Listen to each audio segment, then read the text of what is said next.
kula nganasehatan ka jamaah-jamaah nu bareng jeung kula urang mah tenang bae pasrahkeun geureuh ka Allah. Cenah berangkat bener-bener nasib kudu berangkat. Cenah henteu atuh balik deui bae di jero kamar jeung pemajikan 40 bae ulah kaluar-luar.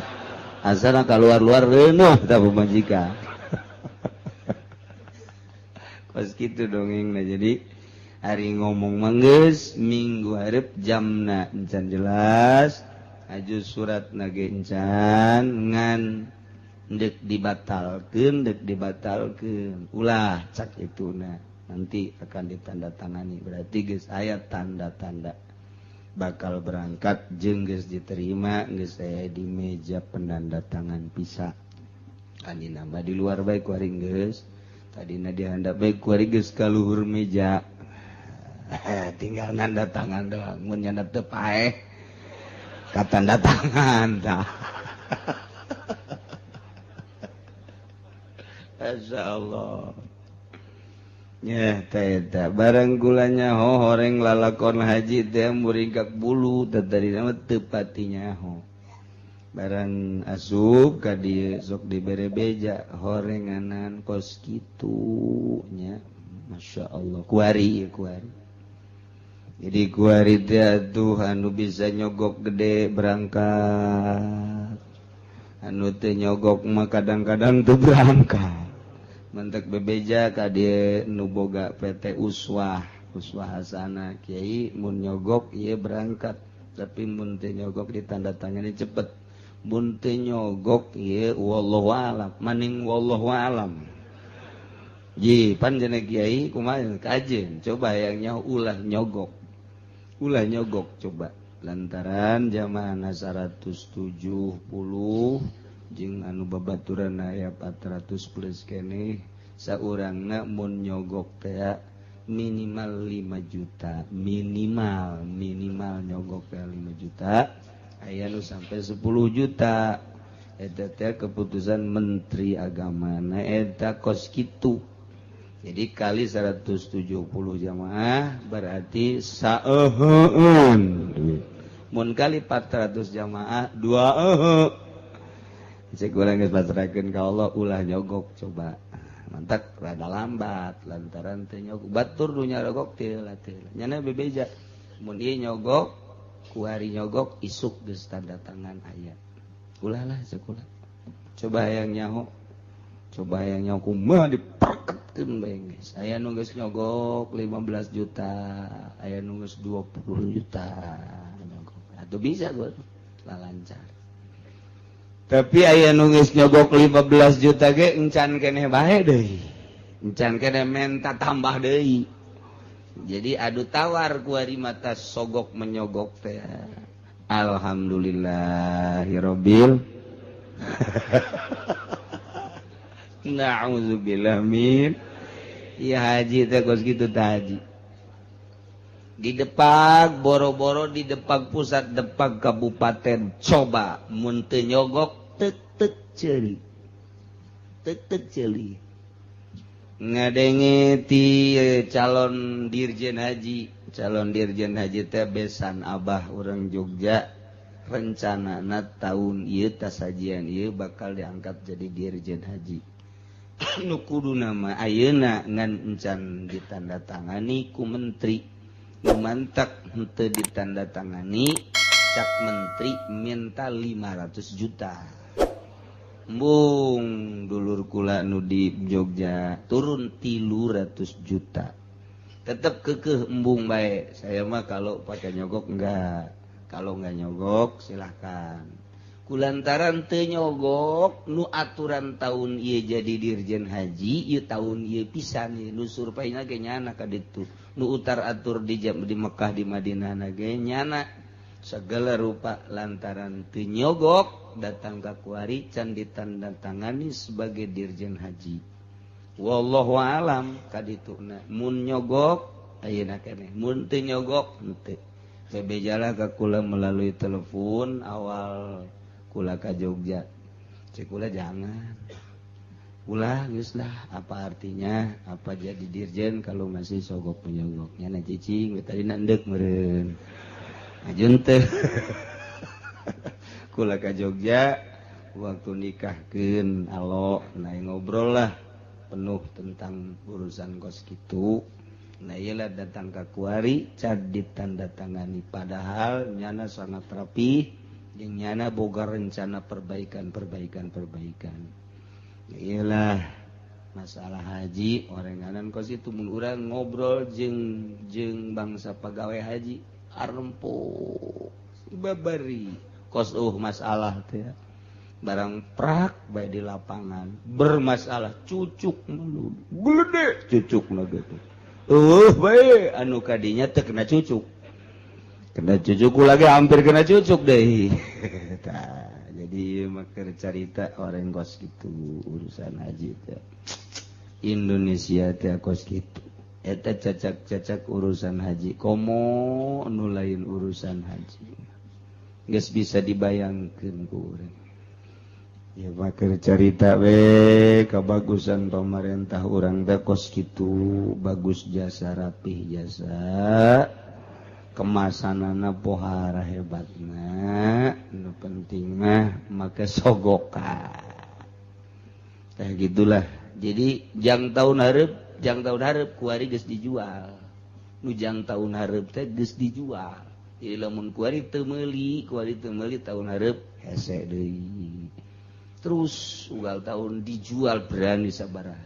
Alasan pemerintah Indonesia ger waktu kamari ieu hese lantaran cenah pemerintah Saudina mempersulit. Tari heula ka Saudi PT teh.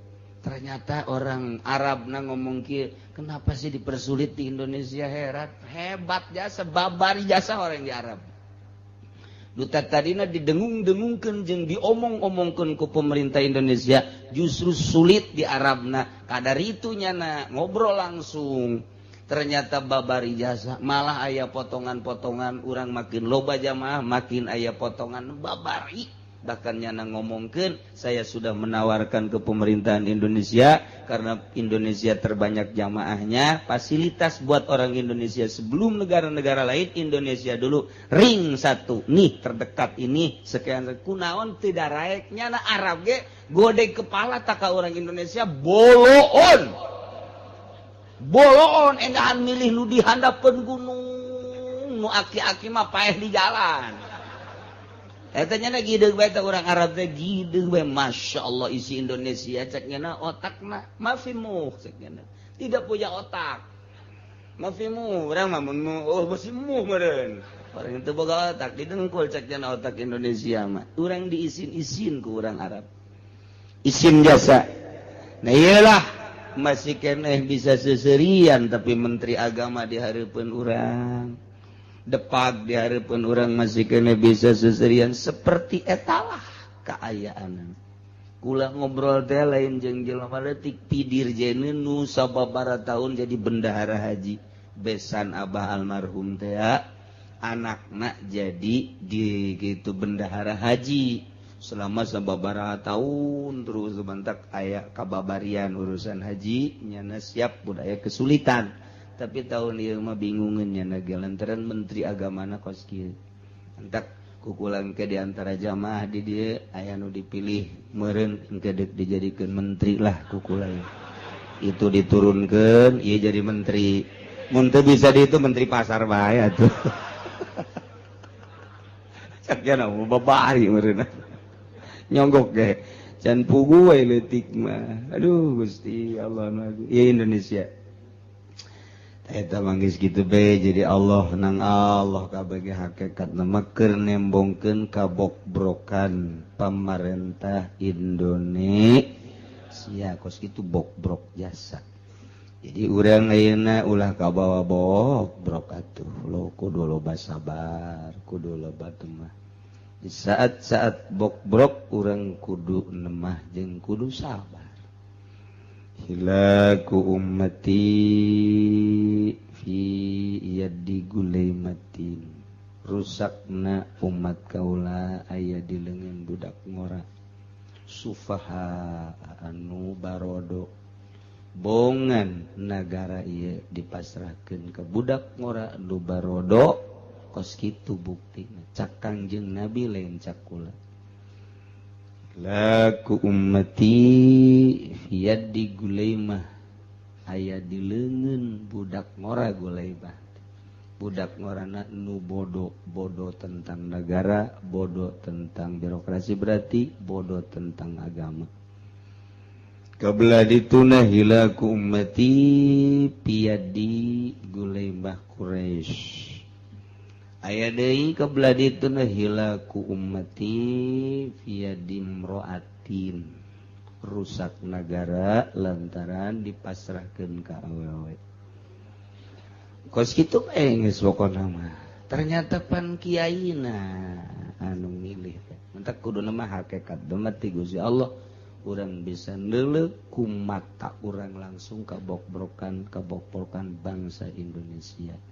Banten teh sabenerna mah kudu dikebalikeun, tapi ternyata kos itu sampai saat ieu masih can aya keputusan. Suara terbanyak adalah suara WH, tetapi kunaon atuh berita masih simpang siur. Lamun ku urang ditelepon di mana-mana WH, tapi sampai saat ieu encan aya keputusan. Mudah-mudahan ieu negara urang dipimpin ku nu ecreug, ku nu bener kadanan sa Indonesia tu sabanten. Ieu geus ieu mah ya sakedeung deui bakal pilkada teh naon kalah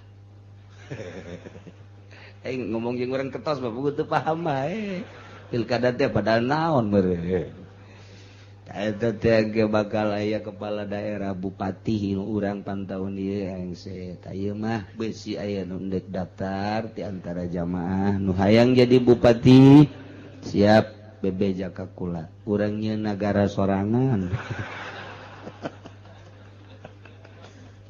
Aikis kos karari nu bakal dipinton geuna anak Pak Ismet nu awewe bejakeun aing mah moal ngadukung salila awewe moal lalaki ge mun ti Golkar mah moal greget jasana kitu mah pokona mah geus bejakeun ulah wani-wani urang Golkar ka imah geus sakitu be greget jasa ti jaban baheula kula mah ka partai Golkar teh pancena kiai kitu amat buat teh henteu ku ari mah leuwih jero. Guru aing hancur ku Golkar, kawauh aing hancur ku Golkar, kiai nu ku aing didambakeun hancur ku Golkar. Aing teh nyeri nu sabenerna mah ku tangkorak sia. Goblok meureunana. Penghancur teh. Kurang kumaha di Banten mun dihitungan aya 5 kiai besar hancur ku Golkar teh. Goblok da Golkar teh. Di Garut di ditu aya 2 kiai goblok da Golkar ajur. Bandung aya 3 termasuk salah sahiji babaturan kula ajur ku Golkar. Ku ari ge ulah disangka henteu ngajurkeun ta Golkar. Hendak besi boga tatangga nyana aya di partai Golkar palian. Terus kitu bae pokona agama ieu ajur-ajuran ku Golkar mah kadang ku Cilisia. Pra kiai na ka Golkar boloon. Kiai aing moal ngaji deui cenah minggu hareup mah sobodo sia aing nita henteu ngaji ka dieu teangan ku sia kiai ka ditu nu akur jeung Golkar sia ka ditu emang balener kitu kiai Golkar curiga beh tah mah kunaon atuh sia sok batah hate teh pareum-pareum teuing masyaallah. Teu kudu dicaritakeun jelema-jelema di urang kiai nu asup ka Golkar ajur-ajuran santri arareueuh pangajian bubar sugih henteu pan nyana tinggal udeng-udeng we gede eta pan ajur ku Golkar teu karasa mantak gregetna ka Golkarna masyaallah mantak kula mah embung geus kamari geus ngomong ka babaturan si itu teh DPR Golkarnya ulah diajak ka main tapi nyana nyolonong mah atuh Allah saya nyolonong mah kan mun bisa ulah deh geus kan teh hayang wauh jasa jaing ieu mah bebeneran sebenarnya lagan boh ya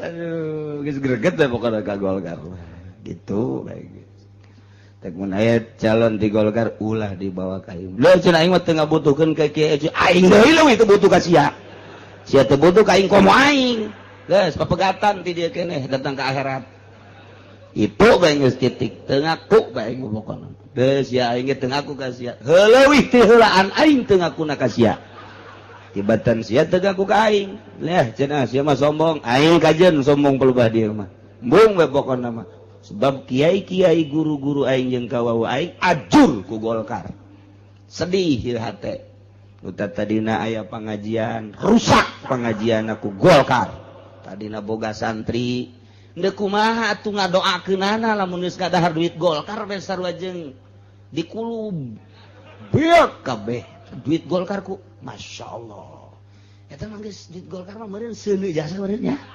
seuneu jasa meureun can cenah kieu ngaji ka dinya ieu perlu ye aing mah teu neuleunan naon urut nyanana tah sabaraha kiai emang teu sedih gitu bu muridna jara di kiai kuari di Tangerang baheula didatangan ku tangkora Golkar eta ya Pandeglang aya 2 di Tangerang aya 2 5 kabehna Serang hiji geus ku dicaritakeun ngaranna masyaallah pangajian gede santri na ratusan komo nu laletik mah tara teu dicaritakeun mah geus paeh jasa tah mah eta mah nu gede tah mah nu 5 mah nu leutik mah tah mah wujud Kang Adam kuari teh sarua jeung kamang-mang we tah mah lelempangan teh kitu aduh pantiga sedih doang urang aduh ieu teh kiai elmuna ka mana korepna ka mana saha nu ngancurkeun Golkar mantep ke otak pikir atuh sia kunaon asup ka Golkar heran aing mah idih keur carita napak tilas baheula sarua kuari ge leuwih jahat malah leuwih bener sakali deui besi aya boga tetangga anu asup ka Golkar ulah dibawaan kalian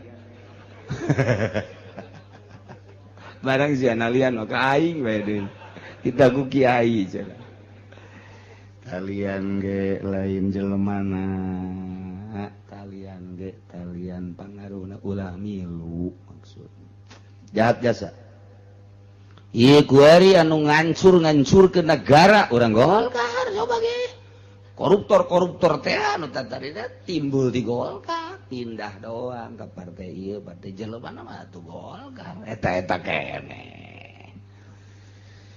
pilkada sing hade nu rapi jelema nu ngosok bake kopiah pilih asana ieu kuari geus kadanya ieu mah rake kopiah bae mancrit ujianna kopiah